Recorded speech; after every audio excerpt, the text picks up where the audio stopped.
Welcome to ET English, the unique English language learning feature of Education Times. This recording is brought to you by Panthea Gunathilaka, the founder of CLEON, Academy for Speech, Drama and Leadership.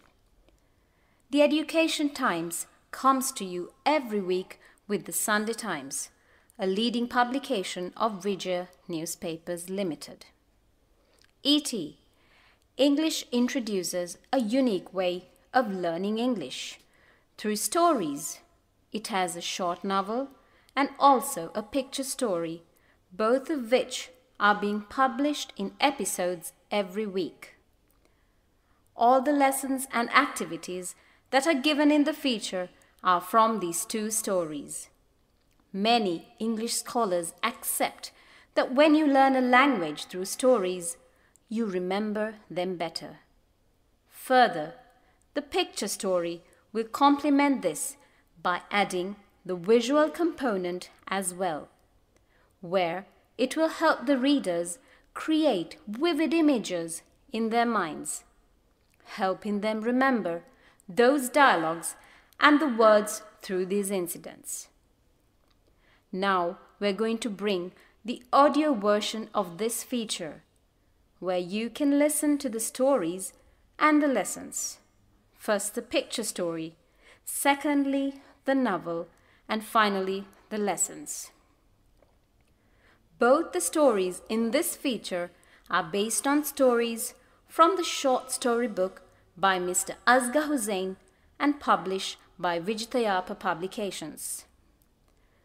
To get the best out of this feature, we suggest that you get a copy of the Education Times and also a dictionary. Also, it will help if you read the feature once or twice on your own. At the same time, try to get the correct pronunciation by listening to audio attentively and repeatedly and trying to read it after every dialogue, emulating the voices that you hear. We shall start now.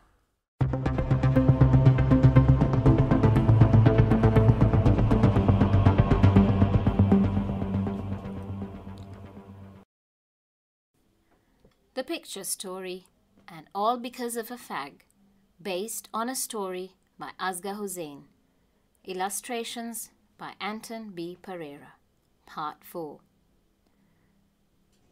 Ravi glanced at his Rolex gold watch while smoking his cigarette. Oh, I'm already late. Suddenly, he noticed the big fellow in front of his table surreptitiously eyeing his precious watch and stroking a corner of his mustache. This rascal is eyeing my watch. This is too bad. Oh, what a precious gold watch. Must have been very expensive. At once, Ravi hid his gold watch, keeping his hand on his thigh underneath the table, watching the big rascal looking at his watch greedily. Oh, my gold watch is worth 300,000 rupees. Ravi became thoroughly excited. He slowly looked at the tables nearby. Oh my God, all of them are looking at me. They look like convicted criminals. I am sure they are up to some mischief. Yes, that's for sure. I must do something. No, I can't simply slip away from this place. It's too late. If I do so, they will definitely follow me and pounce on me and grab my watch. Meanwhile, Ravi saw them exchanging conspiring looks with each other. They would wait till I step out of this damn place.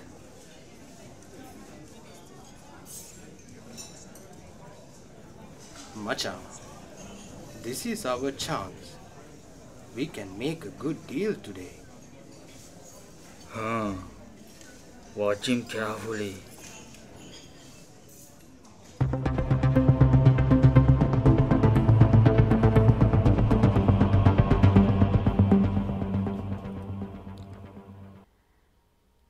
Our short story, A Good Medical Boy, continues today with the 4th episode.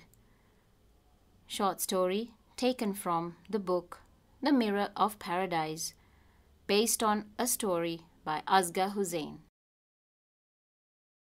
"Ah, that's good," said Mr. Herath. "And what area are you hoping to specialize in?" This took Rajpal by surprise. He thought for a few moments, with a frantic look on his face. I desperately hoped he wouldn't say gynecology and provoke Mr. Herath to say he didn't think his daughter would like a husband who probed into other women's private parts. Finally, my friend replied, "I'm thinking of becoming a nervologist." Mr. Herath stared at him for a while. "A nervologist?" he asked, looking quite bewildered. It was then that his wife spoke. "I think he means a neurologist," she said. The undertone of contempt in her voice was unmistakable. Rajpal wore a sheepish look and nodded. Then the lady began inquiring about his family. Here he came out strongly, in a very convincing way. He told her that his family was a branch of the Dunavillers of Harispattur. He also said his father was a dentist and his mother an accountant in Colombo.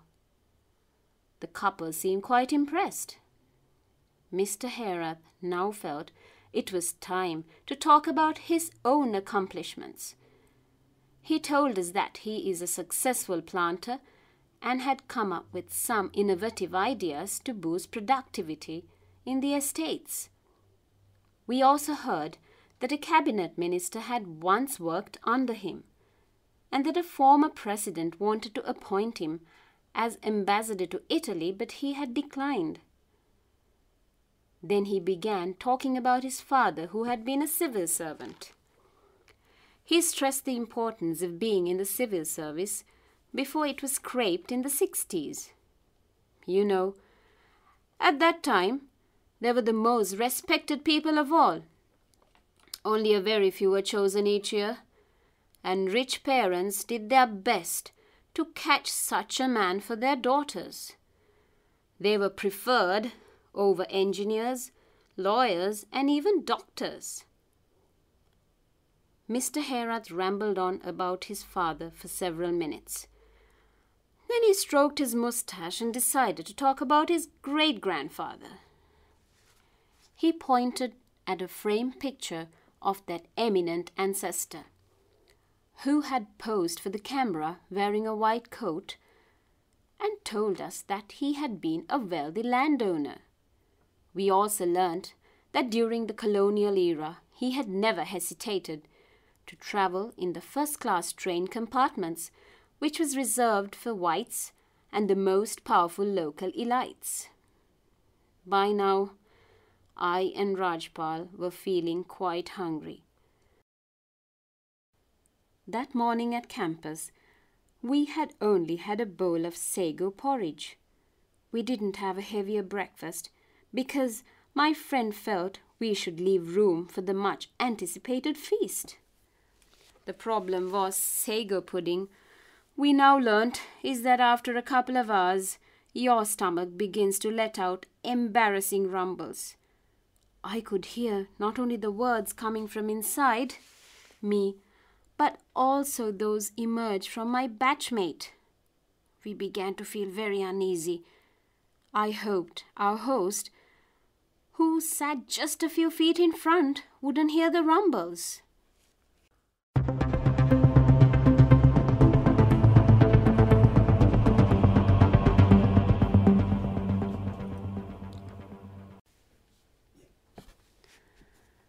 let's start with the activities. Activity 1.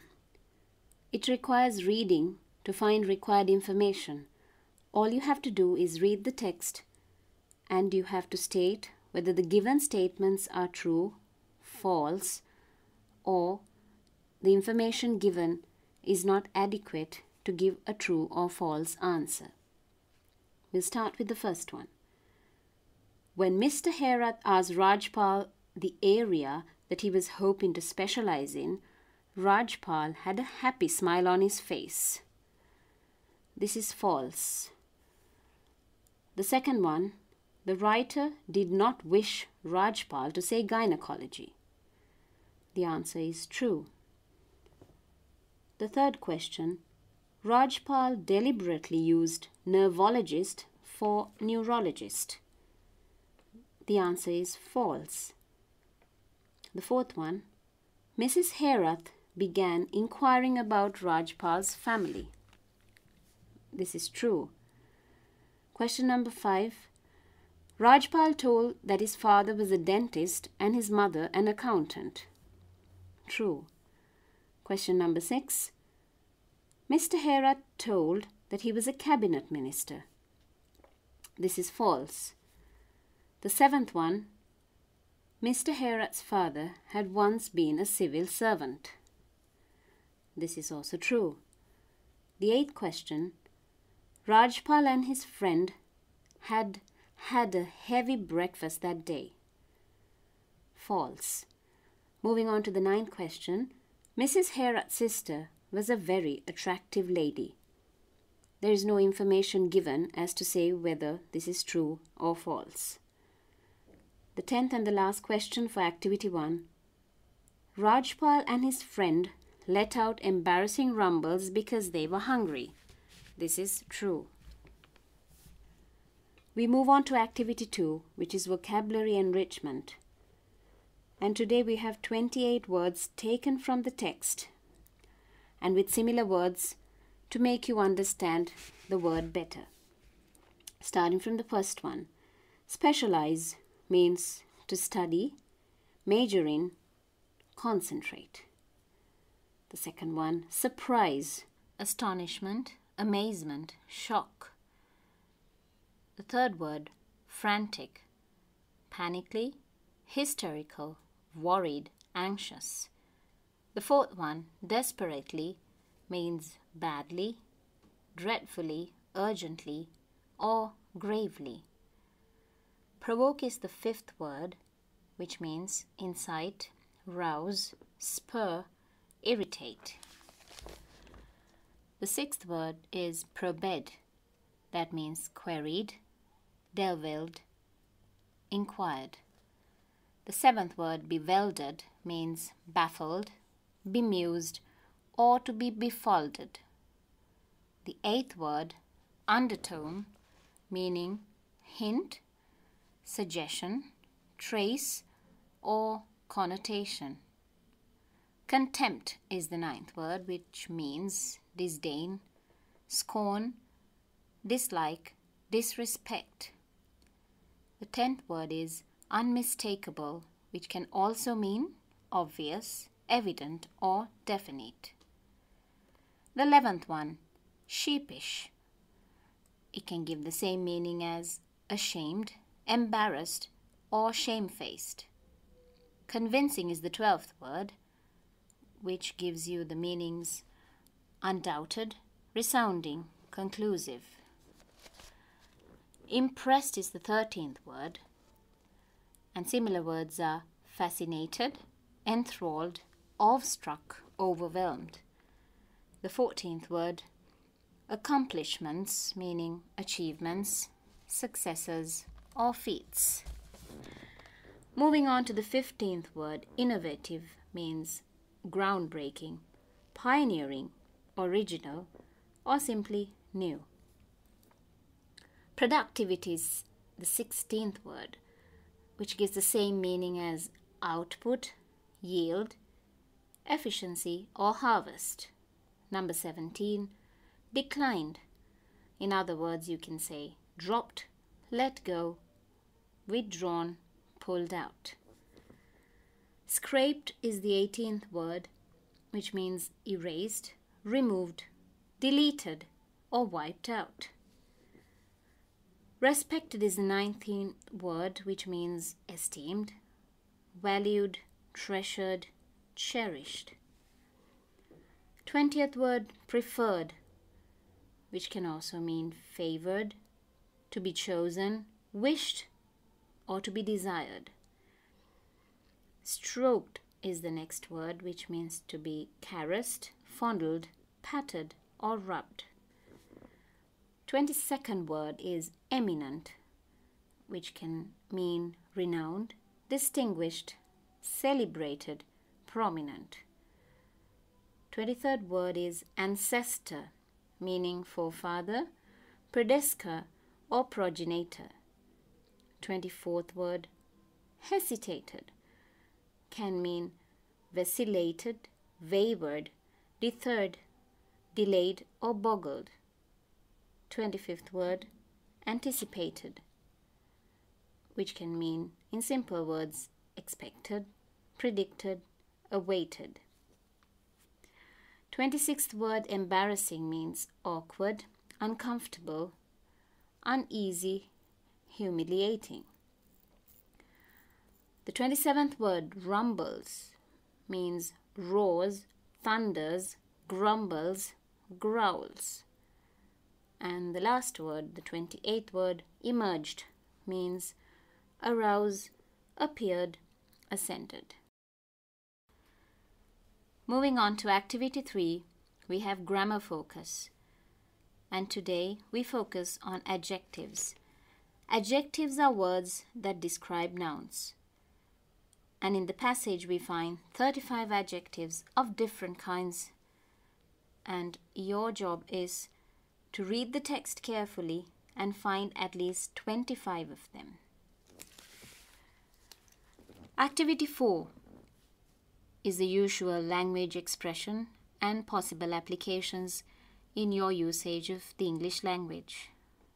We have 10 expressions today. The first one, ah, that's good.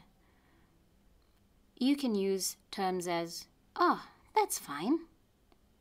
Ah, that's superb. Fantastic.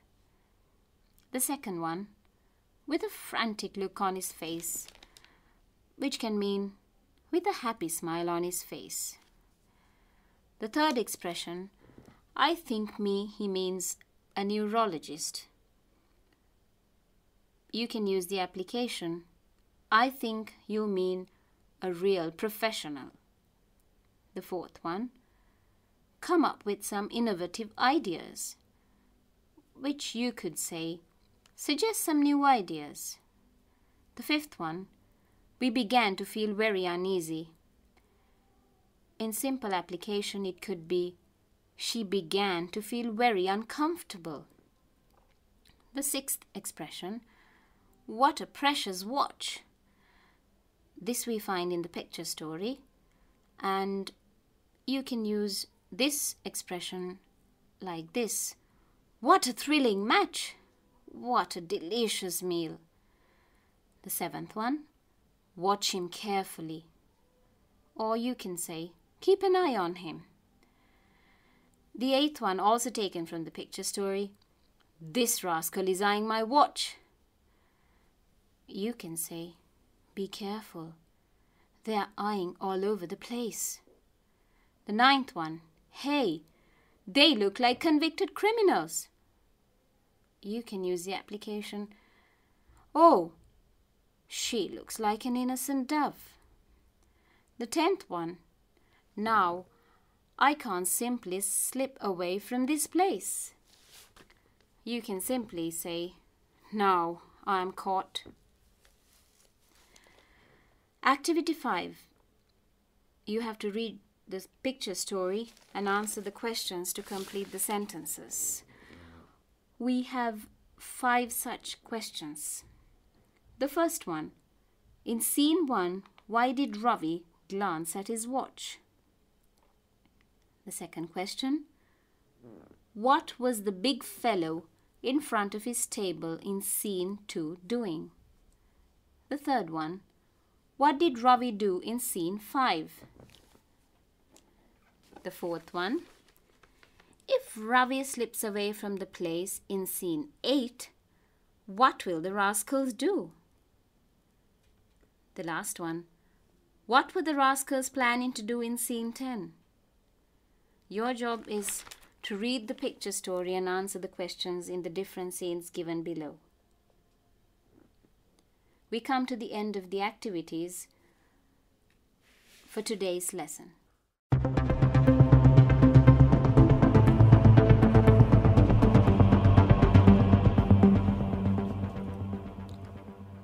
Dear listeners, thank you very much for taking the time to listen to our recordings. You're welcome to give us your feedback and suggestions on the phone numbers and the email address given in the ET English feature in the Education Time section. We meet again next week. The recording was brought to you by Panthea Gunathilaka, the founder of Cleon Academy for Speech, Drama and Leadership. Until then, goodbye and happy learning.